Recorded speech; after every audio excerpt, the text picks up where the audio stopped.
சமையல் கடலை பருப்புவை வச்சு டிஃப்ரெண்ட்டான ஸ்டைலில் குருமா நம்ம இப்போ பண்ணலாம். வாங்க ஃப்ரெண்ட்ஸ். இதுக்கு ஒரு 50 கிராம் கடலைப்பருப்பையும் ஒரு 3 உருளைக்கிழங்கையும் நல்லா கழுவி குக்கரில் ஒரு 4-5 விசில் விட்டு எடுத்துக்கலாம் ஃப்ரெண்ட்ஸ். இப்போ அதே குக்கரில் கொஞ்சமாக எண்ணெயை ஊற்றி பட்டை, கிராம்பு, பிரியாணி இலை, சோம்பு இதெல்லாம் போட்டு இது நல்லா பொரிஞ்சதுக்கு அப்புறமா இது கூடவே வெங்காயம், பச்சை மிளகாவை சேர்த்து நல்லா வதங்கினதுக்கு அப்புறமா நம்ம எடுத்து வச்சிருக்கிற தக்காளியையும் போட்டு நல்லா வறுத்து எடுத்துக்கலாம்.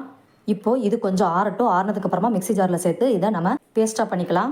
இப்போ அதே குக்கரில் இன்னும் கொஞ்சம் எண்ணெயை ஊற்றி நம்ம இப்போ அரைச்சி வச்சிருக்கோம் இல்லையா, இந்த கலவையை சேர்த்து நல்லா வறுத்துக்கலாம். இது நல்லா வறுபட்டதுக்கு அப்புறமா இது கூடவே நம்ம இஞ்சி பூண்டு பேஸ்ட் எடுத்து வச்சிருக்கோம், அதையும் சேர்த்துக்கலாம். பூண்டோட பச்சை ஸ்மெல் போற வரைக்கும் நல்லா வறுத்துக்கலாம். இப்போ இதுக்கு தேவையான எல்லா மசாலாவும் சேர்த்துக்கலாம். மசாலா எல்லாமே சேர்த்ததுக்கு அப்புறமா நல்லா மிக்ஸ் பண்ணிட்டு இப்போ நம்ம கேரட்டை பொடியை நறுக்கி வச்சிருக்கோம், அதையும் சேர்த்துக்கலாம். இந்த பக்கம் உருளைக்கிழங்கும் கடலைப்பருப்பும் நல்லா வெந்துருச்சு. கடலைப்பருப்பை தனியாக எடுத்து வச்சுக்கலாம். உருளைக்கிழங்க தோலை எடுத்து சின்ன சின்ன பீசஸாக கட் பண்ணி எடுத்துக்கலாம். இப்போ ஒரு மிக்சர் ஜாரில் தேங்காய், சோம்பு, நம்ம எடுத்து வச்சிருக்கோம் இல்லையா கடலைப்பருப்பு, அதையும் சேர்த்து நல்லா ஃபைன் பேஸ்ட்டாக அரைச்சி எடுத்துக்கலாம். இப்போ நம்ம அரைச்சி எடுத்துருக்கோம் இல்லையா தேங்காய் கடலைப்பருப்பு பேஸ்ட்டை, இதையும் சேர்த்து நல்லா மிக்ஸ் பண்ணிக்கலாம். இப்போ இது எல்லாமே சேர்த்து நல்லா மிக்ஸ் பண்ணி இதுக்கு தேவையான அளவு தண்ணியையும் ஊற்றி உப்பையும் சேர்த்து குக்கரை மூடி போட்டு ஒரே ஒரு விசில் விட்டு எடுத்தோம்னா டிஃப்ரெண்ட்டான மெத்தடில் செஞ்ச கடலைப்பருப்பு குருமா.